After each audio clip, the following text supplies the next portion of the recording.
नर्मदे हर जुनून में आप सबका दिल से स्वागत है। कैसा होता है ना, मतलब आप जब परिक्रमा कर लेते हो तो जो मन आपका तृप्त हो जाता है परिक्रमा करके, और तब ऐसा लगता है कि मैं कैसी परिक्रमा करके घर जाऊं, और इतनी घर की एक आस लग जाती है कि कब उनसे बात होगी, कब उनसे मुलाकात होगी। और वो मुलाकात कुछ क्षणिक भर की होती है, और तब आपको ये एहसास होता है कि हम जिनके लिए दौड़ के आए हैं वो अपने हैं ही, पर जिसको छोड़ के आया है वो उनसे भी ज्यादा अपनी है। उसको छोड़ के आने का जो रुक रुक रुक रुक मन में होता है, और आप मानो या ना मानो हर परिक्रमावासी फिर से मैया के पास जाता है। पर ये कोई साधारण बात नहीं है कि एक मैया जो लंदन से परिक्रमा के लिए निकली थी, तो मैं बोलती हूँ, मैं चाहती हूँ कि मैं समझती हूँ कि ये उनका प्रारब्ध था। परंतु एक बार जब वो परिक्रमा करके घर चली गई, घर पहुंच गई, उसके बाद फिर से वो जो एक आसक्ति थी, जो प्रेम था, जो श्रद्धा था, जो भाव था, मैया के लिए जो प्यार था, उनसे भी ज्यादा मैया का उन पे जो प्यार था उन्होंने आज फिर खींच के लाया है। तो हमारी, जैसे आप जानते हो, हमने पहले भी उनका पॉडकास्ट लिया है, मैं उसका डिस्क्रिप्शन में आपको लिंक दे दूंगी, अगर आप नहीं देखा है तो जरूर देखिए। और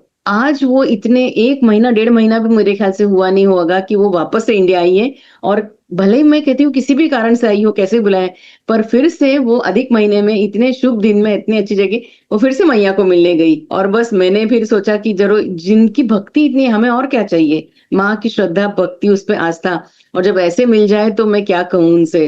तो मैंने उनसे रिक्वेस्ट की, मैया जी प्लीज हमें एक आपके 15 मिनट दे दो। वो एक्चुअली अभी निकल ही रही है, वो रिटर्न जर्नी पे यूके जा रही फिर से, पर मेरे सिर्फ अपने गुजारिश पे उन्होंने हाँ कहा है। चलिए उनसे बात करते हैं और उनके जान लेते हैं कि उनका फिर से रिटर्न जर्नी कैसी हुई, मैया से मिलके उनको कैसा लगा। तो अगर आपने पॉडकास्ट पूरा सुन रहे हैं तो जरूर सुनिएगा, क्योंकि मैं आपको गारंटी देती हूँ इतनी सुंदर सुंदर उनकी अनुभूतियां है ना कि आप सुन के मंत्र मुक्त हो जाएंगे। तो चलिए बात करते हैं पूनम मैया का। नर्मदे हर पूनम मैया। नर्मदे हर मैया, थैंक यू आपका सो मच। जुनून में फिर से स्वागत, और ऐसे स्वागत हर बार होते रहे, मेरे को लगता है। सब मैया का है, सब मैया का है।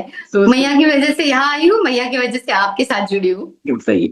माई, मेरे को ये बताओ कि आप की परिक्रमा जब हो गई, आप लंदन चली गई, उसके कितने दिनों बाद आप वापस आए यहाँ पे इंडिया में? आई थिंक बस 25 डेज में आ गई हूँ। हाँ। बस 25 डेज हुआ है ऑलमोस्ट अच्छा। जाके मुझे। हाँ, तो क्या अभी तो आप सेटल भी नहीं हुए, और फिर माई क्या प्यार ने आपको बुला लिया ना? एक्चुअली वैसे ही हुआ है क्योंकि मैं गई नहीं। और सी मैं बोलूंगी मेरा आने का रीजन डिफरेंट था। मैं बोलूंगी रीजंस कुछ भी हो, बट मैं हर वक्त हर चीज को निमित्त मात्र समझने लग गई हूँ। तो मेरा निमित्त यहाँ आने का था, कोई तो निमित्त मात्र था जिसकी वजह से मैं यहाँ आ गई।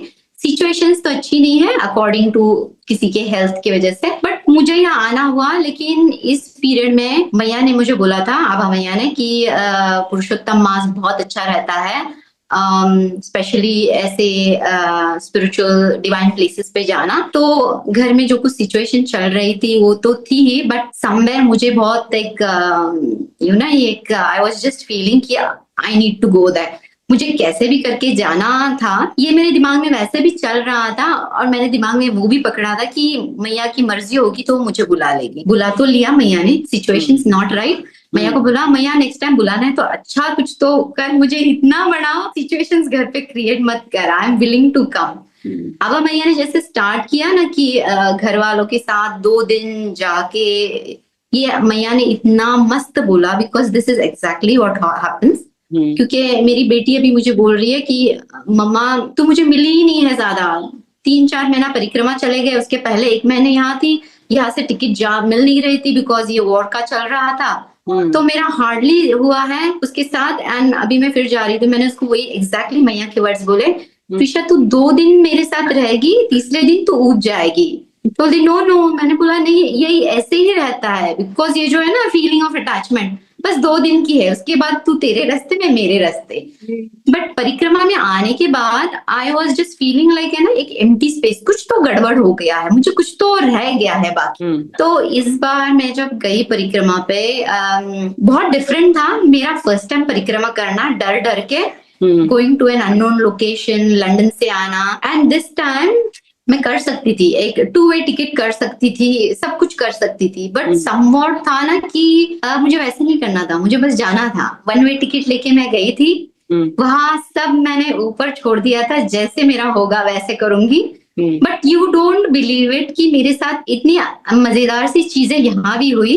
जैसे मैं लंदन से आ रही थी तो मैंने हरे कपड़े पहने थे, लेकिन मिलिट्री क्लोथ्स। हम्म। तो फिर मेरी डॉटर ने मुझे बोला, मैया तू, मम्मा यू आर लुकिंग, तू मिलिट्री वाली पर्सन लग रही है। हम्म। और इंडिया पहुंचने के बाद हमारी जो सिचुएशंस है घर पे, थोड़ा सा सब अटेंड करने के बाद मैंने बोला था अभी तो मेरा बिजनेस बंद हो गया है, तो मैं इस बार ट्रेन से जाऊंगी। हम्म। तो ट्रेन से गई, मैंने कभी ट्रेन से ट्रैवल नहीं किया है। वहां जाने के बाद मैं डर गई एकदम कि कहाँ प्लेटफॉर्म, ये एडी क्या रहता है। हम्म। और पहले जिस आदमी से मैंने बात किया वो मिलिट्री वाला आदमी था। अच्छा। तो उन प्रभु जी को मैंने बोला कि प्रभु जी मुझे वो खांडवा की ट्रेन जानी है। तो बोले अरे कोई बात नहीं, हम वही ट्रेन से जा रहे हैं, वही जा रहे हैं। अच्छा। ट्रेन टिकट चेक किया उन्होंने, हाँ। सेम था, वो बस थर्ड क्लास एसी से ट्रैवल कर रहे थे। हम्म। तो 1 घंटा था, लेकिन वो मेरे साथ बैठे रहे, बात ज्यादा तो नहीं की, बट उतने पीरियड में भी जब ट्रेन आई तो वो उनकी बोगी में ना जाके पहले मुझे मेरा बोगी कौन सा है वो सर्च किया।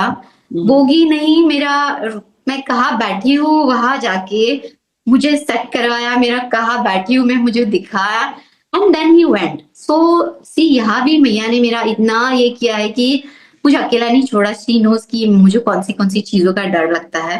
वहां जाके मैं what ever my travel went all good. मेरा था कि मुझे आश्रम में जाना था, जो मेरा आश्रम का थोड़ा सा आधा रह गया था। आश्रम में जाने के बाद मुझे ऐसे लगा कि जैसे मैं ससुराल के बाद मैं मेरे मम्मी के घर गई हूँ, बोलते हैं ना सासुर, ससुराल और उसके बाद मैया, दैट मेरा माहिर वाशिन काइंड ऑफ। तो एब्सोल्युटली ऐसे लगा जैसे मैं मेरी मम्मी के घर पे आ गई हूँ, कोई कुछ नहीं, सबको पता है मैं कौन हूँ। आने के बाद मैं ऑड टाइम गई थी, लेकिन खाना ज्यादा बना था। मैंने बोला प्रभु जी आपको पता था मैं आने वाली हूँ? बोले नहीं मैया पता नहीं था, लेकिन मेरे लिए पर्याप्त सा भोजन था। उसके बाद मुझे उन्होंने एक रूम दे दिया। बहुत सारा हीट था, तो मेरे रूम में कूलर बिठवा दिया। मुझे बोला मैया अभी इधर वो चतुर्मास करके जाना। मैंने बोला प्रभु जी चतुर्मास तो नहीं होगा मेरे से, बट बस मैं आपको मिलने आई हूँ। तो था कि समवॉट मेरा ये प्रभु जी का थोड़ा सा हमारा लास्ट टाइम ठीक से हुआ नहीं था हमारा, शायद एग्जिट, बट अभी थोड़ा सा गुरु शिष्य टाइप से थोड़ा सा हमारा हो गया। बहुत सारी चीजें आदान प्रदान हो गई। मेरे लिए मेरा एक नेक्स्ट मार्ग जो बोलता है ना वो खुल गया, जो पंथ था। मैं अगर परिक्रमा अभी मैं नहीं आती थी तो शायद ये हमारा टू वे कम्युनिकेशन ना होता था। तो अभी उसके बाद फिर मैया के तट पे गई। अब मैया ने मुझे समझाया था कि 108 दिया जलाना और क्या क्या करना, तो उन्होंने मुझे पूरा स्पून फीडिंग किया था कि क्या वैल्यू है वॉट एवर। तो मैया ने जैसे जैसे मुझे गाइड किया था मैंने वैसे किया। हालांकि मुझे मैया जी ने बोला था कि प्रभु जी को भी क्या क्या देना है आश्रम में, मैं सब कुछ वैसे लेके गई। और मुझे मैया ने जैसे जैसे बोला था मैंने सब प्रभु जी को बोला, प्रभु जी मैंने कुछ नहीं किया है, वो आबा मैया ने जैसे बोला है तो वो निमित्त मात्र मेरी बनी है, मैं बस कर रही हूँ।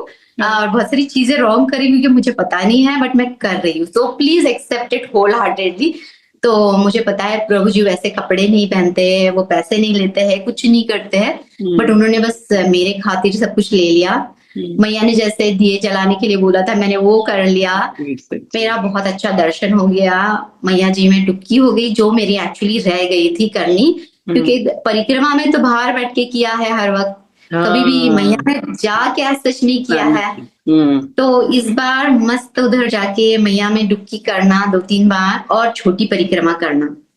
इस बार जब मैंने मैया की परिक्रमा किया, दिस टाइम एक्चुअली रियलाइजेशन बहुत डिफरेंट हुआ। अच्छा। क्योंकि लास्ट टाइम जब किया था तो तुम परिक्रमा में आए थे और कर लिया था, तुम परिक्रमावासी थे, तुम्हारी सेवा भी उस टाइप से ही लोगों से मिल रही थी। बट इस टाइम तुम्हारी एक औकात समझ आती है कि परिक्रमा में जब होते हो तुम सफेद कपड़े पहनते हो, कमंडलू लेके चलते हो, तुम्हारी दिखने के लिए तुम भिक्षुक से ज्यादा कुछ नहीं होते हो, लेकिन पूरी परिक्रमा में तुमको सिर पे चढ़ा के रखते हैं, तुम मैया होते हो और तुमको इतना डिवाइन एक सेवा रहती है। और इस बार जो मैं गई थी तो मुझे रियलाइज हुआ कि परिक्रमा कर रही हूँ, हालांकि मेरा 1 मंथ का गैप हो गया है, सामान कुछ भी नहीं है, लेकिन मुझे वही जर्नी जो बस 2-3 घंटे की है मुझे इतनी डिफिकल्ट लग रही थी। मैंने बोला मैंने कैसे परिक्रमा कर ली है ये तभी तो ऐसे लग नहीं रहा था, अभी ऐसे लग रहा है यही परिक्रमा की है मैंने। ऐसे ही रास्तों पे चली हूँ, ये यही इधर से मैंने पानी पिया है, यही ग्लासेस वगैरह किया है, ये सब कर चुकी हूँ। बट तभी जो था ना, वो ऐसा लगता ना कि सीरियसली एक मैया का साया आप पे था, एंड यू आर टोटली ना इन कंट्रोल ऑफ, तुमको कोई डर नहीं था। जो तुम्हारे लोग आ रहे थे, मैया को तो अर्पण कर ही दिया था। whoever people met me, they were amazing for me, right person right time पे मेरे साथ जुड़े हैं। तो मेरी परिक्रमा बहुत अच्छी हुई, लेकिन ये परिक्रमा ने मेरे को एक रियलाइजेशन भी करवा दिया कि ये तभी तो सब बोलते हैं कि परिक्रमा हम मैया ने करवाई है, मैया ने करवाई, बट ये अभी एक्चुअली रियलाइज होता है कि एब्सोल्युटली ये परिक्रमा मैया ने ही करवाई, बिकॉज ये ह्यूमन बॉडी ऐसे चलना, ये सामान लेके, मेरा तो विप्लाश था, प्लस मुझे इतनी सारी एलर्जीज है, मैं तो सूज जाती हूँ, मुझे डस्ट की एलर्जी है, लेकिन मैं तो डस्ट में ही गई हूँ, पूरा डस्ट में सोते हैं। तो ये सब देखने के बाद ये ना रियलाइजेशन कि ये सीरियसली कुछ अद्भुत सा मैजिकल हुआ है लाइफ में। So it is really amazing जो कुछ हुआ है मेरे साथ। तो ये छोटा छोटा सा है। मैया, ये जो अभी जो मैया जी बात कर रही है छोटी परिक्रमा, यानी वो मानदाता की परिक्रमा की बात कर रही है। तो अभी जब वो बता रही तो मुझे ये चीज समझ में आ रही है कि जब मैया आपके साथ रहती है, दैट टाइम आप इतने किलोमीटर, 3,500 किलोमीटर करके आने के बाद करते हो, then also you didn't get tired कि यार मैं थक गई हूँ। और इस समय वो खुद कुछ भी सामान नहीं था, सिर्फ फ्रेश ही मूड में गई थी मैया में स्नान करके। यानी मुझे एक चीज समझ में आती है मैया कि हमारे साथ मैया, मतलब she is with us that time also, पर अभी भी। बट आप जब संकल्प लेके चलते हो उस समय मैया ऐसे ही नहीं लोग आपको अपने घर में बुलाते हैं, उसका ये रीजन है मुझे लगता है कि आपके साथ रहती है, she is near by you. सही है। Very very much, absolutely, absolutely. मुझे एक से आपसे ये सब पूछना है। आप जब आप अभी बोलते बोलते आपने बताया कि मैं जब मैया जी अभी ओंकारेश्वर जब जाके आई तो वहां पे उन्होंने कुछ बता रही थी अभी वो कि मैं कुछ आश्रम में गई थी तो वहां के संतों से उनका कुछ सत्संग हुआ। तो मुझे ऐसा लगता है कि मैया संत वाणी जो है वो जितना प्रोपोगेट हो उतना अच्छा है। हम जो मुझे मेरा ऐसा मतलब मेरा जुनून का यही इंटेंशन है कि लोग वही आप जो फीड करते हो वही वो खाते हैं, तो आप अच्छा फीड करोगे वो अच्छा खाएंगे। सो मुझे लगता है अगर आप उसमें से कुछ ऐसा आपके सत्संग का जो आप अपने साथ रखना चाहे वो आप अपने पे रखिए, कुछ ऐसे कुछ क्षण हो, कुछ ऐसे कुछ बातें हो जो हमारे सब्सक्राइबर को या व्यूअर्स को जो प्रेरित कर जाए, तो ऐसे कुछ है भाव जो आपको संत महात्मा जी ने बताए हों तो हम भी फॉलो करें। तो प्रभु जी से मेरी बहुत सारी बातें हुई है। तो प्रभु जी जैसे बोलते हैं कि परिक्रमा में आपको बहुत साधु संत मिलते हैं, किसी किसी को अपने अपने गुरु मिल जाते हैं। तो हालांकि मैं नहीं बोलूंगी मेरे पास कोई, यानी मैंने किसी की दीक्षा लिए है या सच ये मेरे पास कोई है, बट ये आबा मैया ने हमको बहुत स्ट्रिक्टली बोला था कि जाते वक्त तुम ये वाला रास्ते जाने, यानी परिक्रमा की बात कर रही हूँ। तो ये मुझे मैया ने बोला था कि आप जाते वक्त शायद एक रोटी आश्रम, फिर वो मोनी बाबा आश्रम, ऐसे हमको बोल के गए थे। और ढूंढते ढूंढते हालांकि हम गए थे, हम उसी आश्रम में लैंड करेंगे, बट समहाउ नहीं हुआ। ये फिर भी प्रारब्ध है। जैसे हमारे प्रभु जी अभी मुझे बोलते हैं कि मैया आपका और मेरा मिलना भी एक प्रारब्ध ही है। तो इतना ढूंढ के भी मैं गई थी, लेकिन मैं उस आश्रम में नहीं लैंड अप हो गई, और मैं सबसे पहले आश्रम में ये वाला लैंड अप हुई। ये प्रभु जी ढूंढने में नहीं मिलते हैं, हालांकि है ओंकारेश्वर में ही, बट इनको इनका आश्रम का पब्लिसिटी किया हुआ बिल्कुल पसंद नहीं है। तो I am very blessed that I landed up in this आश्रम समहाउ। ये मेरा, जैसे प्रभु जी मुझे बोलते हैं कि मैया ये प्रारब्ध था हम दोनों का मिलना, ये कहीं तो लिखा हुआ था कि आप मुझसे ही मिलना है, और मिल गई मैं। तभी जब था परिक्रमा में थी, तो उनको देख के मुझे एक बहुत सारा सुकून आ रहा था। परिक्रमा तो मैंने कर ली, मैंने बहुत लोगों से मिली, बट ये जो है ना प्रभु जी मेरे दिमाग में रह गए थे। और लास्ट जब परिक्रमा खत्म हो गई, मैं फिर इसी आश्रम में गई थी, और जहां मैंने एक हफ्ता बिताया था। तो तभी तो मैं परिक्रमा में थी, kind of ending of my परिक्रमा, तो शायद मैं प्रभु जी की इतनी नजर में नहीं आई थी। बट जैसे बोलते हैं कि गुरु एक बच्चे को दक्षिणा, यानी एक सब नॉलेज ट्रांसफर करता है। तो मुझे शायद थोड़ा 1-2 दिन में कुछ कुछ आ गया था, यानी आई वाज, जैसे बोलते हैं ना प्रोग्रेस, गेम्स की लेवल्स रहती है ना, वैसे वो आश्रम में भी आपकी थोड़ी थोड़ी सी लेवल्स ऊपर होती है। तो पहले दिन जैसे मुझे झाड़ू मारने के लिए ना सेवा टाइप से कर लिया था मैंने, तो 2-3 बस झाड़ू ही मार रही थी। फिर मेरा थोड़ा सा प्रोग्रेस करके मुझे प्रभु जी ने बोल दिया कि मंदिर की सेवा कर लेना, कि आज मंदिर में श्रृंगार कर लेना, मंदिर में नहाना धोना कर लेना। That happened. फिर धीरे धीरे फिर मुझे भंडारा घर में जाने की परमिशन दे दिया। तो वो हो गया था, इस बार आ गई तो मैं इस बार मेरा थोड़ा सा और अपग्रेड हुआ था। इस बार मैं उनका जो स्टोरेज रूम रहता है, जहाँ क्या बोलते हैं वहाँ, नॉट द भंडारा घर वेयर द तुम्हारा मेन थिंग्स आर स्टोर्ड, मैं वहां गई थी। Not even that, I was even invited जहाँ प्रभु जी का प्रॉपर सत्संग चलता है, ओनली विथ हिज जो उनकी एक एडॉप्टेड डॉटर है, तो उनका सत्संग चलता है, तो एक काइंड ऑफ उनका चेम्बर है। तो इस बार फिर उन्होंने मुझे वहां भी ये कर लिया। और फिर जो उनकी जो साध्वी, जो उनकी लड़की है, वो जो सत्संग कर रही थी, मुझे भी वही भाग्य प्राप्त हुआ कि मैं उनके साथ बैठ के वही लर्न करूं, what ever she is been teaching.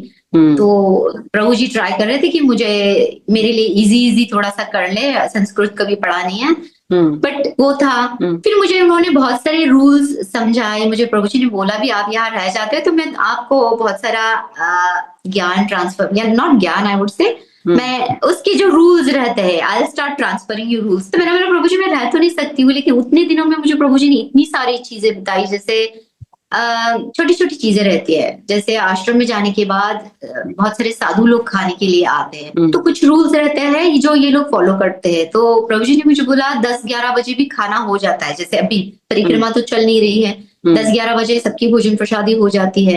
प्रभु जी ने बोला लेकिन उसके बाद हम अपने रूम में नहीं जा सकते, हमें यही बैठना है बाहर, क्योंकि अकॉर्डिंग टू रूल्स 12 बजे तक जो भी आएगा उनको भोजन प्रसादी देनी है। तो तब तक हमारा सत्संग चलता था, तो हम भोजन प्रसादी करके सब हेल्प करते थे। अब हेल्प करने के लिए मैं सिर्फ लाइक अ सूस शेफ हो सकती हूँ, क्योंकि मैं कंठीधारी नहीं हूँ। तो कंठी रहती है जो प्रभु जी देते हैं, या तो जिनके पास प्रॉपर कंठी रहती है, तो वो लोग किचन में सेवा दे सकते हैं, यानी प्रॉपर किचन कुकिंग कर सकते हैं। तो लाइक वो प्रॉपर खाना बनाएंगे। तो मैं जैसे अभी आश्रम में गई थी, मेरे पास कंठी नहीं थी, तो मैं सिर्फ वेजिटेबल्स काट सकती थी, वॉश करके ला सकती थी, बर्तन वॉश कर सकती थी, झाड़ू कर सकती थी, किचन में आ सकती थी, मैं चपाती सेक सकती थी, चपाती बना नहीं सकती थी, भाजी फ्राई कर सकती थी, लेकिन मैं उसमें कुछ डाल नहीं सकती थी, मेरा दिमाग नहीं चलेगा, मैं बस सेवा करूंगी, हिला दूंगी, कुछ लाके हाथ में दे दूंगी, काटा कुटी कर लूंगी, वो सब। तो मुझे प्रभु जी ने बोला नहीं, जब तक कि आपके पास कंठी नहीं है तो ये नहीं होगा। तो इस बार प्रभु जी वेर क्वाइट ब्लेस्ड, और मुझे उन्होंने इस बार उनके हाथों से कंठी भी पहना दी। तो उन्होंने बोला कि मैया आप पे आशीर्वाद, इस बार मुझे उन्होंने फिर उनके हाथों से बना हुआ कंठी उन्होंने बनाई थी, तो एक उनकी जो कन्या है उनके लिए दिया, और एक मुझे मेरे गले में दे दिया। तो नेक्स्ट टाइम मैं जाऊंगी तो I will be allowed to do things जो मुझे प्रभु जी सिखाएंगे, वैसे मैं खुद बना सकती हूँ। तो और भी बहुत सारे, हाँ सॉरी बोलने में मुझे एक चीज समझ में आई कि हमें लगता है कि हम आश्रम में जाते हैं और हमको सिर्फ झाड़ू लगाने के लिए बोलते हैं, या ऐसे छोटे मोटे काम, मतलब उसके पीछे कितना बड़ा शास्त्र है, कुछ कारण है, ये हमको तब नहीं पता था। ये आप आज बता रही है ना तो समझ में आ रहा है। हाँ, हमें रोटी बनाने के लिए बुलाते हैं सिर्फ, पर आटा गूंदने के लिए नहीं, या झाड़ू लगवा देते हैं अंदर, मतलब रसोई घर में ज्यादा नहीं अलाउ करते हैं कि हाँ आप सिर्फ सर्व करो। यस, वो अब समझ में आ रहा है कि हर एक का एक एक लेवल है। अब व्हेन यू क्रॉस दैट, एक लेवल पार करोगे तो आपको ही, हाँ, हमें प्रभु जी ने एक बहुत अच्छी स्टोरी बोली, इसके ही रिलेटेड बोला था कि उनके पास दीक्षा, नॉट दीक्षा, कुछ उनका आदान प्रदान, वॉट एवर उनके एजुकेशन टर्म्स में रहता है, उन्हें कहीं तो जब वो जा रहे थे तो 2 प्रभु जी मिले, और वो प्रभु जी ने उनसे बोला कि महाराज जी हमको आपसे ज्ञान, वॉट एवर दैट ज्ञान या knowledge, what ever it is, मुझे हमसे आपसे लेना है। तो somehow Prabhu ji had that intuition, but any which ways उन्होंने उनको बोला आ जाओ आश्रम में। तो वो प्रभु जी आए, आश्रम में रहे उन्होंने। तो वो सुबह अपने टाइम से उठते थे, फिर इन प्रभु जी के साथ उनका जो सत्संग चलता था वो करते थे, पढ़ाई करते थे, उसके बाद वो रूम में जाके उनका आराम और वॉट एवर करते थे। और ये हमारे प्रभु जी फिर उनके लिए भोजन प्रसादी सब जो कुछ करते हैं, ये प्रभु जी खुद से ही भोजन बनाते हैं उनकी कन्या के साथ। अच्छा। और फिर मुझे प्रभु जी ने बोला कि देखो तुमको ये जब ज्ञान मिलता है तो कोई भी ज्ञान फलित होने के लिए सेवा करनी बहुत अनिवार्य है। अनिवार्य वर्ड इम्पोर्टेंट है,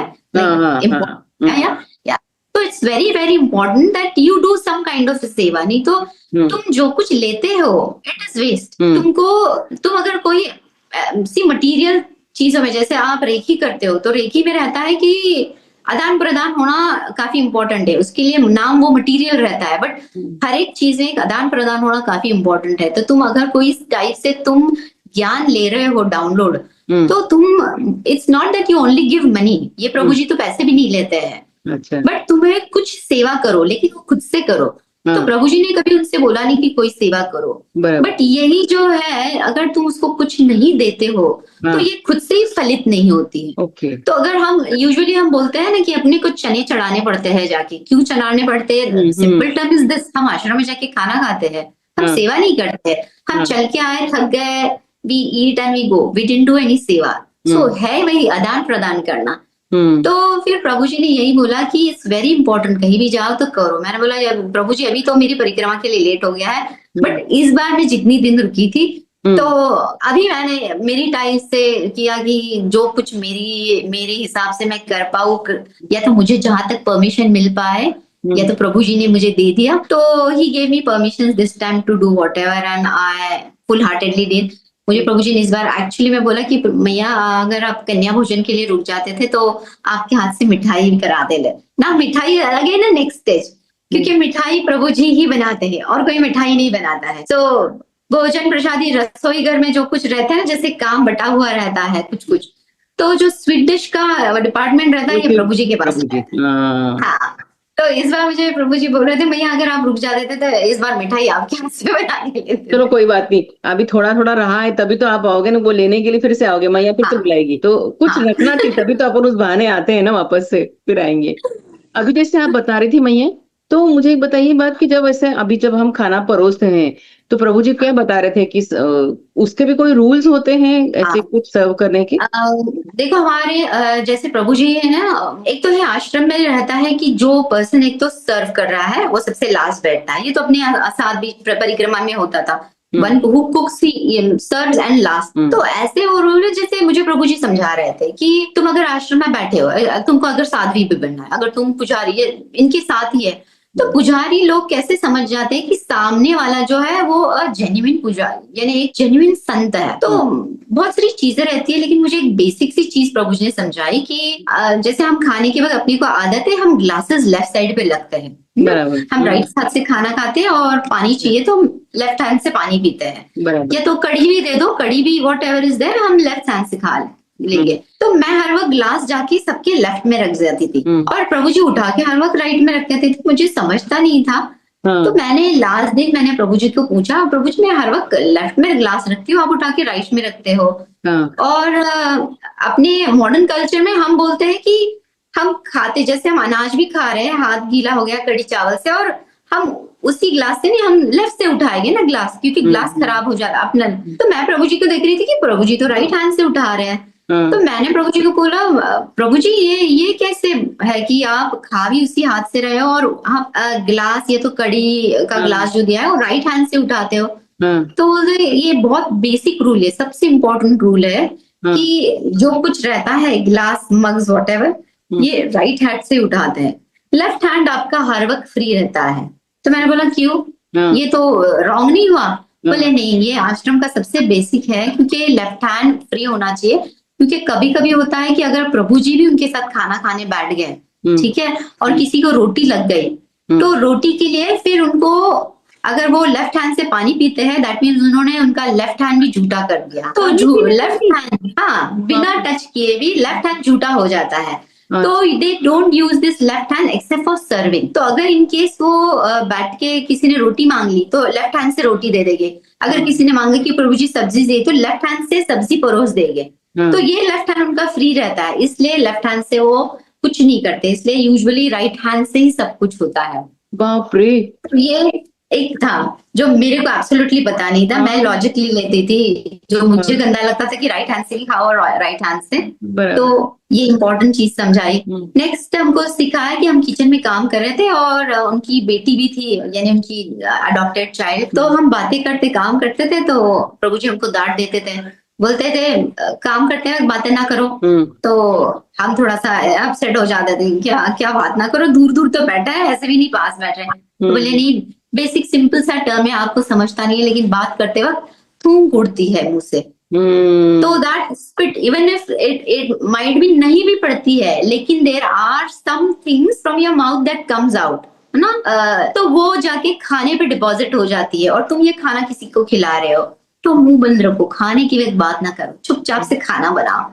तो ये भी एक नया चीज था कि खाने के वक्त ये नमक जो भोजन में डालने का नमक है, और जो भोजन तुम एक्स्ट्रा देते हो लोगों को, आप सबके प्लेट्स में जो सर्व करते हो, that and that has to be अलग, क्योंकि गलती से इसको किसी का हाथ लग सकता है, लगता तो नहीं है आश्रम में, बट कभी कभी लोग नहीं चाहिए बोल के हाथ लगा देते हैं ना बर्तन को, या तो ऐसे, तो वो भी ना हो, इसलिए both the things are totally different. तो ऐसे छोटे छोटे से रूल्स हमको समझा देते प्रभु जी वहां बैठे बैठे, तो मजा आता था ये सब सीखने। मतलब तभी मैं अब आप जब बता रहे थे एक चीज समझ में आ रही है मुझे कि आश्रम में क्यों इतना सात्विक खाना, इतना शुद्ध खाना, इतना पवित्र माना जाता है, और क्यों हमको कोई बीमारी नहीं होती, कुछ तकलीफ नहीं होता, क्यों? क्योंकि वो सात्विकता सिर्फ मन से नहीं होती है, हर उसके पीछे हर एक, भले आपको खिचड़ी मिलती है पर इतने सात्विक भाव से बनाते हैं वो, इतनी छोटी छोटी चीजों को ध्यान रख के। ये हमने तो कभी सोची ही नहीं थी। हम जाते हैं आश्रम में, एक्चुअली मैं बताऊं ना, हम सब परिक्रमावासियों की सच में बताऊं तो बहुत बड़ी गलती है, जिन्होंने परिक्रमा की है मैं उनसे बात कर रही हूँ, कि हमारी सबसे बड़ी गलती ये होती है कि हम आश्रम को आश्रम समझते ही नहीं है। बस हमारा जाके खाना खाना है, हमें हक समझते, हाथ धोए, अपनी ताली धोए कि हम जाके थोड़ा आराम करके, क्योंकि हमें फिर डिस्टेंस कवर करना है। But we forgot to know कि हम यहाँ पे डिस्टेंस कवर करने नहीं आएंगे। आज जब मैया वहां पे कुछ टाइम सत्संग हुआ, ये चीजें हमको परिक्रमा में एब्सोल्युटली किसी को पता नहीं थी। कितनी सुंदर बात है ये, सच्ची। यही प्रभु जी बोल रहे थे कि देखो हर वक्त नहीं हो सकता है बहुत सारी चीजें जब परिक्रमा में, लेकिन कुछ बेसिक सी चीजें हैं कि तुम एटलीस्ट आश्रमों को अपना खुद का घर समझो। जैसे लोग हैं कि आश्रम में जाओगे, रात को केला खाएंगे, कुछ खाना खाएंगे, चिप्स खाएंगे, पैकेट्स उधर के उधर ही छोड़ देंगे। ठीक है, बेसिक चीज है कि तुम उठाओ और बिल में डालो या तो लेके जाओ। आप जो कोई सेवा प्रोवाइड कर रहा है, एटलीस्ट उनके लिए ज्यादा मेस तो क्रिएट ना करके जाओ ना। कुछ चादर दिया है, कुछ दिया है, फोल्ड करके जाओ।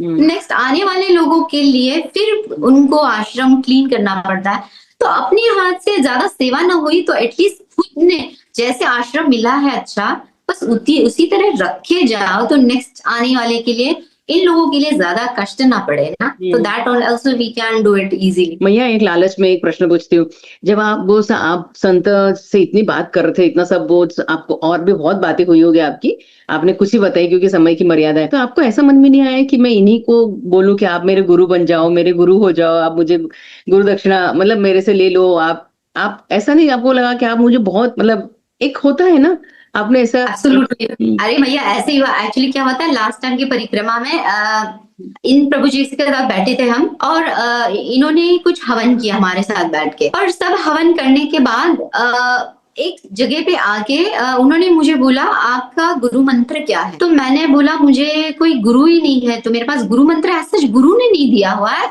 It is something that I do but not as a guru has given. He was taken little bit aback, और बाद में फिर मुझे उन्होंने whatever they did that complete puja, और उसके बाद उन्होंने मुझे आके बोला कि ये जो पूजा करनी थी उसके लिए गुरु होना अनिवार्य था, आवश्यक था, whatever. And then I love that conversation में टोटली हो गया। एंड देन एक जो साधु मेरे साथ चल रहे थे, मैंने बोला था कि वो हमारे कभी कभी पैर दबा दिया करते थे, तो मुझे लास्ट दिन वो मिले थे गजानन आश्रम में। तो मुझे उन प्रभु जी से मैं जब बात कर रही थी, तब वो प्रभु जी ने मुझे बोला मैया आप इतना गए, उन्होंने इतना सब किया, आपने उनसे ये क्यों नहीं पूछा कि आप मुझे अपना शिष्य बना लो। मैंने बोला अरे हाँ मैं वहां तक पहुंची और मैं भूल गई ये वर्ड निकलना, तो शायद वो आधा रह गया था। इस टाइम मैं जाने के बाद मैंने याद रखा था, और फिर मैंने प्रभु जी से बोला प्रभु जी देखो मैं इतनी दूर आई हूँ और सिर्फ आपके लिए आई हूँ, तो आप मुझे शिष्य क्यों नहीं बना सकते हो, अभी मैं आ गई हूँ ना इतना। तो फिर प्रभु जी ने मुझे बहुत एक अच्छी बात की। मैंने प्रभु जी बोले मैया देखो जब गुरु और शिष्य का एक रिलेशन बन जाता है तो बहुत सारी रूल्स आ जाती है उसमें। तो मैं तभी है ना थक के आई थी, तो मैंने है ना कैसे बैठी थी, जैसे हम पैर थोड़े से ऊपर लेके बैठते हैं ना, यानी बैठी जमीन पे ही थी। हाँ समझी। आड़ी थोड़ी सी उठा के बैठी थी, लेग्स थोड़े से उठा के ऐसे मैंने अपने घुटनों को ऐसे करके मैं ऐसे सुन रही थी। तो सिंपल एग्जांपल उन्होंने दिया कि देखो, अगर मैंने आपका गुरु बन गए तो मेरे आप सामने आप ऐसे नहीं बैठ सकते हो, आपको नीचे आलती फालती प्रॉपरली डाल के बैठना पड़ेगा। आप मैं आने के बाद यहाँ आके बैठोगे, मेरे चरण स्पर्श करोगे, मेरे खाने के बाद आप खाओगे, पैर दबाओगे, जो गुरु के लिए करना पड़ता है वो सब करोगे। ओके, पॉसिबल तो है नहीं, ये बहुत सारे रूल्स है जो आपके लिए, आप जहां से आए हो और आप मुझे लगता है कुछ कुछ जैसे वेसल रहता है ना, वैसे ही अपने को मिलता है। तो वैसे ही कुड सी कि मैं कहाँ से आई हूँ और शायद मेरा वो पेशेंस कितना हो सकता है कुछ चीजों लेने का। तो इन अ वे उन्होंने मेरे लिए बहुत प्यार से डिकोड किया कि मैया भगवत गीता पूरी हो गई। सरकमस्टांसेस थे वॉर, इतनी वॉर में भी भगवत गीता अर्जुन को सुनाई कृष्ण जी ने, लेकिन नॉट एज अ गुरु और शिष्य। वो पूरा आदान प्रदान हुआ है उनका, पूरा गीता जो कॉन्वर्सेशन हुई है as a part, as a friend. तो पूरा का पूरा डाउनलोड अर्जुन जी को वहां बोल दिया है। और अर्जुन भी टुकी तभी तक जब तक कि उन्होंने पूरा उनका रूप नहीं देख लिया था, he was taking he as a friend.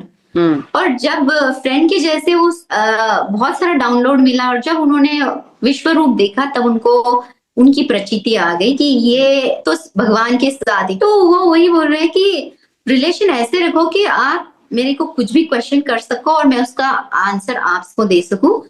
तो उन्होंने बोला देखो, आप यहाँ आना, आपकी मैया ने 1000 बार बोल के भी आप इस आश्रम में आना, समहाउ इतने सब लोगों से मिलके मेरे साथ आप जुड़ना, यहाँ आना।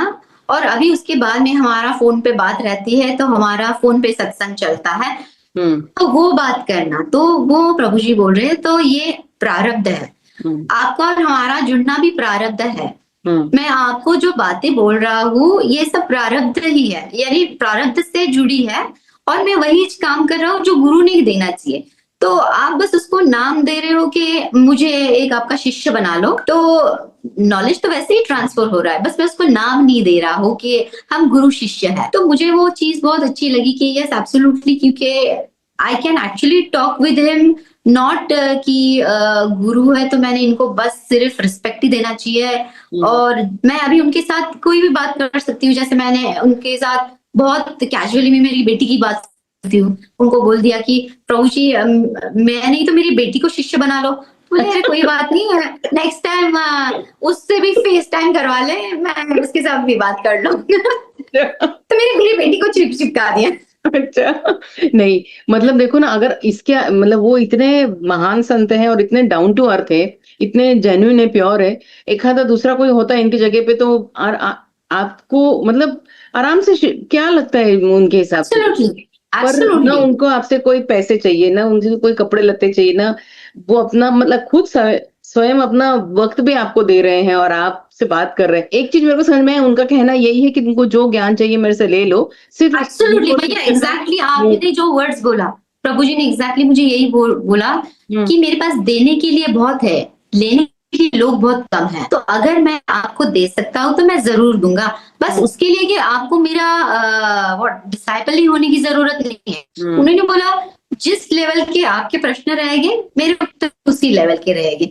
आपने मुझे ऊपर ऊपर के प्रश्न पूछे तो मैं आपको ऊपर ऊपर के ही उत्तर दूंगा। आपका जितना नॉलेज। भैया मैं आपको बहुत सारे प्रश्न, हमारे सब्सक्राइबर को बहुत प्रश्न है, ध्यान से रिलेटेड है, हमारी सेवा से, साधना से, परिक्रमा से रिलेटेड बहुत प्रश्न है। किसी दिन आप उनसे सत्संग कीजिए, क्योंकि मैं जानती हूँ वो लाइमलाइट में आना नहीं चाहते, तो आप क्योंकि ये सब चीजें ना मुझे लगता है कि जैसे मैंने आपको बोला ना कि आप जो परोसोगे सामने वाला वही खाएगा। हम अपने चैनल के थ्रू अच्छा ही परोसे, अच्छा ही सर्व करे। 5 लोग तो 50 सुनेंगे, 5 तो एब्जॉर्ब करेंगे, इसको सिंक होगा किसी। बहुत सुंदर। नहीं, मैं तो आपके लूंगी, क्योंकि मैंने यही प्रभु जी को बोला कि प्रभु जी मेरी डॉटर है 17 साल की, लेकिन उसके कुछ क्वेश्चंस, कुछ नहीं, मैं प्रभु जी को वही बोल रही कि जो मेरे पास अभी नॉलेज है, मेरी बेटी मुझे ऐसा लग रहा है कि उसी इस पे है, और बहुत सारी चीजों के मैं आंसर नहीं कर पा रही हूँ उसको, और मुझे लग रहा है कि आप बहुत राइट पर्सन हो उसको गाइड करने के लिए। तो प्रभु जी ने बोला हाँ आप जाओ वहां से और मुझे कॉल लगा देना, कोई प्रश्न का रहेगा तो मैं आंसर कर लूंगा। तो मैंने बोला ठीक है प्रभु जी, तो आपने भी जो कोई क्वेश्चंस रहेगा होल हार्टेडली कर लो, मैं प्रभु जी से उनके आंसर्स का ये कर लूंगी। हमारे प्रभु जी को ना कैमरा पे आना पसंद है, ना उनका आश्रम का नाम लेना पसंद है। उनके साथ मैंने बोला कि प्रभु जी फोटो भी निकाल दो, तो उनका फोटो उनको पसंद नहीं था। हालाँकि प्रभु जी मेरे साथ एक फोटो तो निकाल दो, तो हाँ। मेरे साथ एक फोटो उन्होंने निकाला है, बट उनको पसंद नहीं है ये सब। आबा मैया ने बोला था उनको जो-जो देना है मैंने दे दिया, लेकिन उन्होंने पैसे को हाथ भी नहीं लगाया। बोला मैया ये ले लो, हमको ये सब चीज़ें नहीं चाहिए। प्रभु जी को वस्त्र भी मैंने दिए थे, हालाँकि प्रभु जी वो वाले पहनते नहीं है, तो मैंने बोला प्रभु जी मुझे पता है कि आप पहनते नहीं हो, तो किसी को दे देना आपकी तरफ से। तो आई नो कि उनका मेरे से कुछ भी they don't want anything, they just want a person की नॉलेज ले लो, बस देने के लिए बैठा है कोई ले लो। बहुत सुंदर। मुझे यही लग रहा था मैया जी, आपसे बात करके ऐसा लग रहा है कि मैं आपसे कितनी बातें और पूछूं, पर समय की मर्यादा है, तो मैं आपसे ज्यादा क्या पूछ सकूं। बट आपसे एक प्रॉमिस चाहती हूँ कि जो मैं सब्सक्राइबर अगर कमेंट बॉक्स में कुछ ऐसे प्रश्न पूछना चाहे जिनका आंसर आपको चाहिए, तो आप जरूर कमेंट में लिखिए, ताकि मैया हमको वो प्रश्न का आंसर पूछ के उसके ऑथेंटिक आंसर अपने को मिल सके। नर्मदे हर।